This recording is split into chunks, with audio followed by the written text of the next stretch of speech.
Alright. Welcome, everybody. It is my pleasure to announce to you all Cringetober 2024. Oh my god, I'm so excited.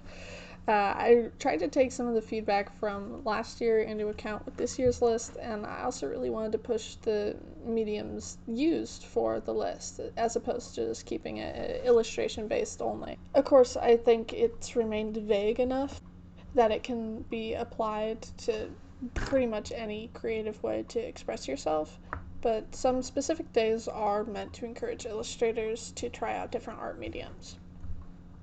I also made the doodles in the background a little more spooky with my little ghost guy 1111, bats, spiders, pumpkins, and also a leek for Miku. Alright, starting off with something easy, we have screenshot redraw. This can be from a TV show or cartoon or movie or whatever you want.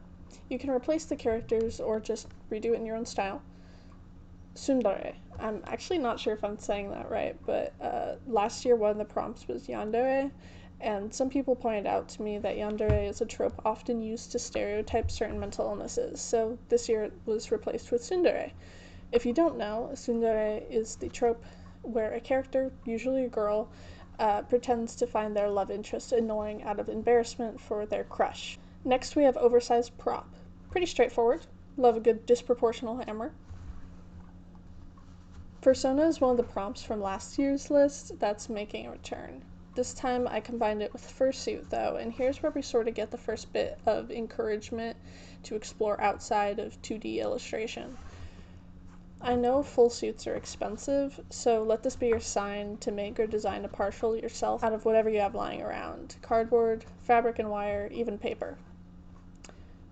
Jinka, or Gajinka. I'm actually, again, another one of the ones where I'm totally not sure if I'm saying that right.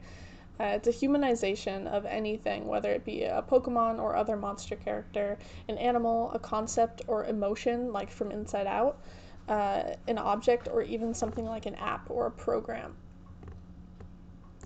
A natural eye color was another one I was recommended last year, and it's replacing heterochromia.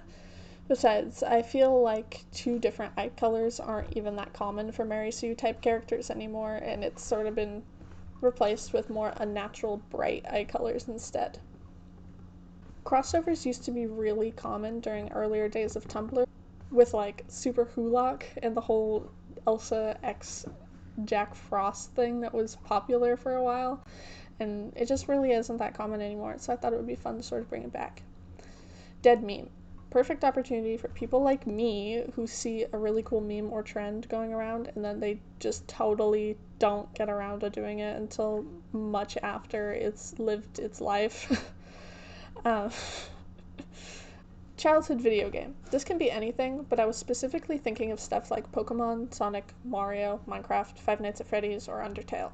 A lot of people view their younger selves as cringe, which is really unfortunate. Ship dynamics aren't really considered cringe, but I wanted to include it because it's fun. Draw a ship dynamic or overused cliche because it's awesome. It's fun. And that's kind of what the whole thing's about. Alright, so this next one is another multimedia prompt. 5+1 things is fairly common in fanfiction, and it refers to a character or characters experiencing 5 similar events that all go roughly the same way, as well as one additional event that ends up pretty different. It can be happy or sad, and of course you can stick to a comic or illustration if you want, but fanfiction or just creative writing in fiction in general are often looked down upon, so I think y'all should at least try to write something. Hatsune Miku, or Vocaloid in general. I actually don't know that much about Vocaloid or Vocaloids. I just think that the concept of a virtual pop star is really cool and their designs are pretty awesome. I've seen a lot of people put really cool interpretations of the iconic Hatsune Miku teal pigtails.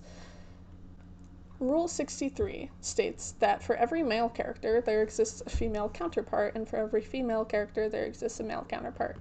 Basically, gender bends are fun and a really cool way to experiment with character design. Incorrect quote is kind of like the meme prompt from last year, and you can depict a character, original or not, saying any kind of iconic quote that you think suits them. Animation meme. Oh my god, I'm so excited for this one. This is another non-illustration prompt, and most classic animation memes are pretty simple with somewhat like jerky movements that aren't that fluid, which is ideal for those just starting out in animation. So if you've always wanted to animate but it seemed way too daunting to get like really good fluid movements, then this is the perfect opportunity. Starting off the second half of the list is one I was kind of hesitant to add, but I thought was really important. Something you've been bullied for. There are a lot of things that are considered cringe that a person can't change about themselves, even if they want or try to. I didn't want to single out any specific insecurities, so I left it broad enough to apply to everyone. It's kind of like a free space for you to celebrate anything about yourself you felt ashamed of. Moving forward, we have F2U base, which stands for free to use, basically an empty sketch that you can use to draw your own character, or whatever character you want. This can be interpreted as either making or using a free base, so just do whichever one you'd prefer. If you're using a base, just remember to credit the original artist if you post it anywhere. Fandom AU is just some good, simple fun, honestly. Draw characters you like from a piece of media you like in any alternate universe that you'd like. Alternative fashion.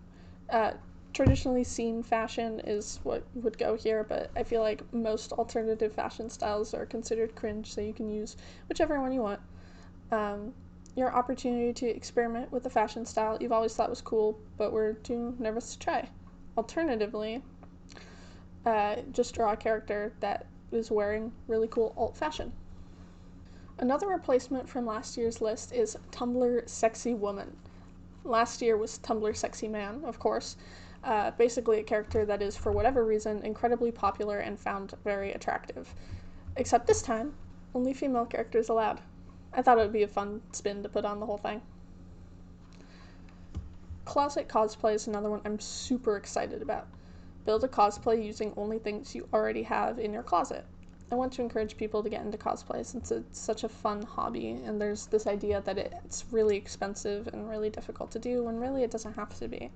There are plenty of characters that you can cosplay using just random things you might have lying around. Candy gore refers to gory drawings that involve pastel colors and sometimes literal candy iconography. I feel like it's often considered overly edgy for some reason and has pretty negative connotations for Lord knows why, but it's really sweet. Yeah, I know, sorry. And pretty fitting for Halloween. Okay, so adult cartoons, specifically not porn. I felt like the phrasing of adult cartoons implied that it was porn a little bit, so I wanted to specify. But, shows like Has Been Hotel, Smiling Friends, Amazing Digital Circus are all some examples of cartoons that are geared towards adult audiences, but, you can pick whatever you want. Niche interest is another sort of free space that lets you make something related to a pretty unpopular or not very well known thing that you really like.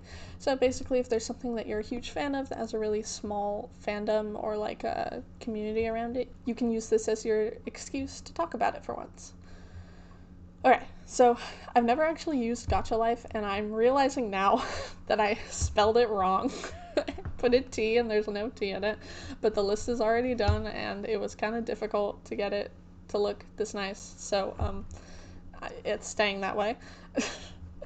But I've heard that it was a really influential program for a lot of people starting their art, and besides, character design programs are a lot of fun, so I think this will be a fun day for me to actually check out the program. YN or Mary Sue. Could be a male Mary Sue. I think there's a term for that, but I'm not remembering it right now. Just a very overpowered or perfect character. You can also interpret the prompt as a literal YN or your name and insert yourself into whatever media you want. Alright, almost done. Next one is YouTuber fan art. I know it used to be really common for people to draw YouTubers they enjoy, but it's become kind of stigmatized as time went on, as well as drawing real people in general. This is just to sort of bring it back a little bit and do some fan art for a YouTube channel you enjoy. Whether that be for an art channel, a commentary, or video game YouTuber, or sketch comedy. Next one is one of my personal favorites, mascot horror. The janky slasher of video games. They're never really that groundbreaking, but something doesn't need to be the best of its kind to be enjoyed.